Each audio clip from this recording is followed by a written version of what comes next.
Boom. Collette. Hey. Oh, So I was just thinking how we were like both listening to the conscious leadership group webinar oh earlier yeah. and how relevant the conversation was in being, you know, taking full responsibility at this point in time, being above the line or below the line, and all the things we're running into. Like at one point, he goes, "Are you, you know, do you find yourself based on people's questions? Do you find yourself blaming, um, you know, society or the banks or the virus or the whatever, right? Then we're functioning below the line." Mhm. And and it was so timely with Mm. the conversation, or like the I'd sent you a message in this morning because I was dealing with some behind the scenes insurance for Right. the center stuff, and and said, like, okay, I shouldn't judge. And you said, well, you said something really beautiful, right? Like, only judgment if I'm making the person good or bad. Otherwise, it's just the fact of this They're person's flow, slow. they get it or they don't get it or whatever, right? And it was like it was perfect timing. It was the perfect opportunity for me to see the way in which I was functioning below the line in that place, because I was making that person, this person I don't even know, I was making her wrong and Right. bad. Right. Like, don't you get it? Like villainizing. Mm-hmm. Yeah. So that was very timely today. So funny because you asked that question, and then, like, I don't know, 2 hours later, I get a phone call from our other insurance agent. And I'm like, funny that you called. I can't wait to shift our insurance over to you. That's funny. Because she is so on the ball, and she's like, okay, I'm on the ball and I understand, what's going on, and let me look into it, and Mm-hmm. I'll see what we can do. And yeah, she was just like so on the ball. It was awesome. So I Mm-hmm. thought, wow, that's so funny. The same day. Totally. Yeah. We're weird. Yeah. So And what did you think about that? All the that, with the 15 conscious commitments. leadership work. Yeah. Well, when it started, I couldn't help but feel heartbroken Mm-hmm. because I was supposed to be there on the 16th of or 19th of April, working with Diana and Jim on conscious leadership and the second half of going way deeper. Like, the people that are allowed in this level 2 are people who have done the level 1 and have a commitment to practicing them in a meditation practice. So they're people who are really practicing spiritual tools. And i just I just love it. Like, I'm addicted to that kind of work, where I can be with people who are really they're really able to be perceptive about what is going on with me, Mm-hmm. like.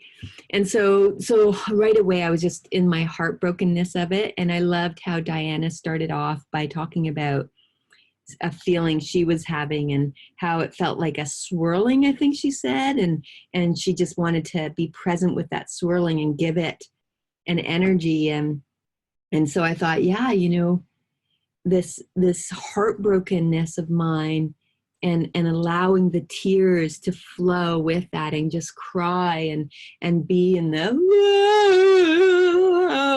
however I wanted to be with it. Mm-hmm. I really appreciate their clarity and their confidence and exactness. Like, I love how there's no gray.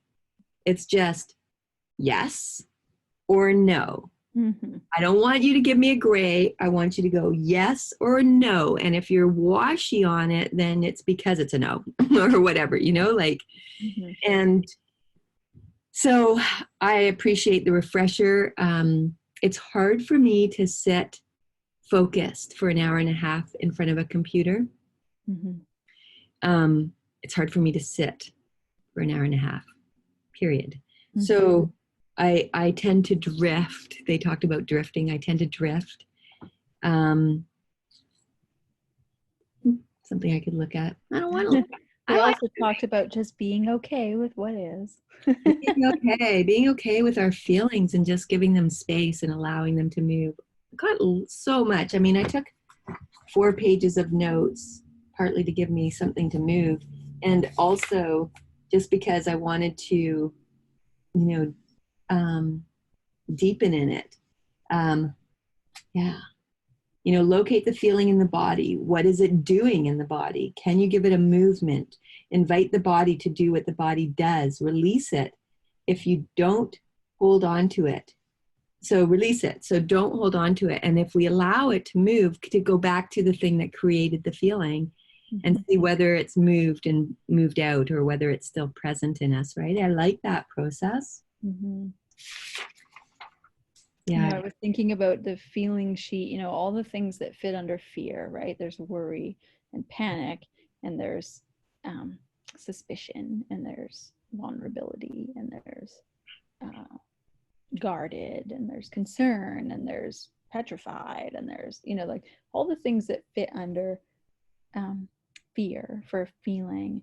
And one of the things that he had mentioned in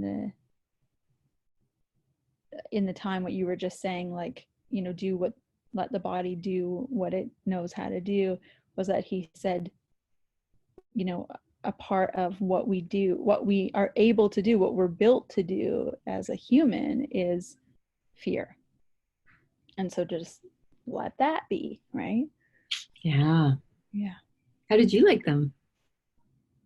They're great as always. Yeah, for sure. Very, like you said, like really clear and I mean, the whole thing was really touching on what people were asking. So I thought it was neat that a lot of relevant to this time that we're in came up. A lot of people, which isn't applicable to me, but I still get it. But a lot of people that are at home with their kids right now. Mm-hmm. That, the whole boredom thing, right? Right, that are running into so much of just having their kids at home full time, and that whole relationship, that boredom and responsibility, right? Because parents think they are solely responsible for whatever the experience that their child is having, right? Yeah, I have to rant a little bit about the boredom thing because I homeschooled my kids as well. So, and one of my mentors taught me learning doesn't start till boredom sets in. And I was talking to Blake about that, and we were talking about boredom, and I said, think about it. Because if we keep doing things to entertain, whether it be us who gets bored or whether it be our children who get bored, if we keep pouring stuff in and avoiding boredom, we don't give any space for that creative self that wants to come out. Mm-hmm. Because really what we do with outward stuff is we shove that creative down, shove it down by pouring information, activities. Don't play soccer, go to skating, go to swimming, go to learn this, learn that, go to school, listen, do what you're told right now because I told you to, draw this picture that way. Like, and it's all coming in. And when do we ever give space? So it happened when we first took our kids out of school, because we had them in school at first. First part. And so any parents who have just their kids are at home and it's new, the first part is hard because children have been conditioned to be told what to do and how to do it and when to do it. And they're lost. They have no inner conviction about what they want to do because they've been told what to do, how to do it, and when to do it. Line up, stand in a straight line. No, you can't go to the bathroom until recess. Like, so there's this wonderful opportunity, and there's this transition that happens where kids are lost and the parents are lost. And if we can just be patient in it, again, going back to spiritual principle, right? And we're talking about that tonight in Back to Basics at 6:30 in an hour. You can tune in. And that the universal intelligence is wanting to express through us. And there's a concern that if we feed our children of today, and maybe this is another blessing out of this whole pandemic, if we are constantly feeding the children of today information and we don't give them space to be within their own creative expression, we'll end up with these adults who have no ability to access that creativity within, and there's a stagnation in society. I mean, our advancement in our society, in our technological world, in our, anything that we've done creatively, which is everything, stems from a movement within us. It doesn't stem from somebody telling me how to do it, because then that's already old. It stems from a new idea inside of me. Mm-hmm. Yeah. There's something about boredom that's really important. Probably not only for the kids that are at home right now, but also for the adults that are at home right now. Yeah, because how many of us as adults actually grew up with television and school and activities and, especially, your generation, the millennials were born. Was computers already here when you guys, computers were already around when you guys were little, right? No, I'm not a millennial, for one. Aren't you? Yes, you are. I don't know. There actually is there's certain years. I'm not classified a millennial. Either are your two oldest kids. Oh. I can't remember what the year is. And I don't even know if I'm right. Like, whatever. Sometimes I see the era and I'm like, oh, no. Computers came out probably, I remember being older in elementary school. Yeah, I'm thinking I had my first computer when Carlisle was born, and he was born in 92. Yeah, and those ones in school were just ones that you learned to type on or something. They weren't they didn't do what they do now. But I get it. I grew up, part of my upbringing had a computer in it. Mm-hmm. Part of it also had gaming things in it. Right, gaming. My boys gamed, and they're your age, right? Gaming was big. Mm-hmm. Nintendo. Mm-hmm. Anyway, and so you think about, before that, when it started, when my kids, your age, it started when driving around. I remember some of my friends would just give their kids Nintendo in the car to keep them quiet.